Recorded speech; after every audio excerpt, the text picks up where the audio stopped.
madaxweynaha dowladda galmudug mudane axmed cabdi kaariye qorqoor ayaa maanta ka xarg jiray degmada balanballe ee gobolka galgaduud xarunta hay-adda socdaalka jinsiyadaha dowladda federaalk soomaaliya waxaana laantan ay muhiim u tahay isku socodka bulshada degmada balanballe ee bariga gobolka galgaduud iyo bulshada dowladdeegaanka soomaalida itoobiya. munaasabada lagu xarg jirayay xaruntan ayaa waxaa kasoo qayb galay madax ka tirsan hay-adda socdaalka jinsiyadaha ugaas maxamed ugaas iyo howlwadeenada ka howlgala deegaanada galmudug ee ka tirsan hay-adda socdaalka.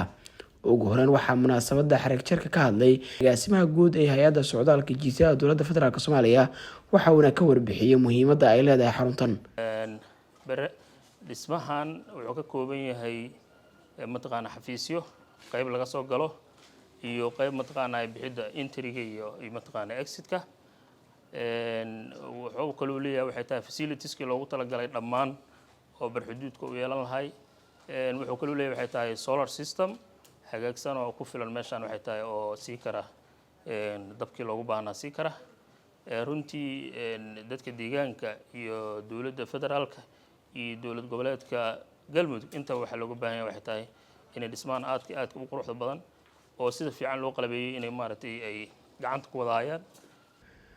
madaxweynaha dowladda galmudug mudane axmed cabdi kaariye qorqoor oo goobta ka hadlayay ayaa hay-adda socdaalka iyo jinsiyadaha dowladda federaalk soomaaliya kaga mahad celiyey hirgelinta xaruntan. way noo tahay maantay inaan halkaan isu socodkii iyo shaqadii labada dowladood ama xuduudda ay si fiican u socon doonto maanta laga bilaabo oo waafaqsan shuruucda iyo nidaamka isu socodka. waxaan runtii aad iyo aad ugu faraxsannahay in si buuxda xaruntii maanta halkaan uga howlgasho aan ka xarag jirnay.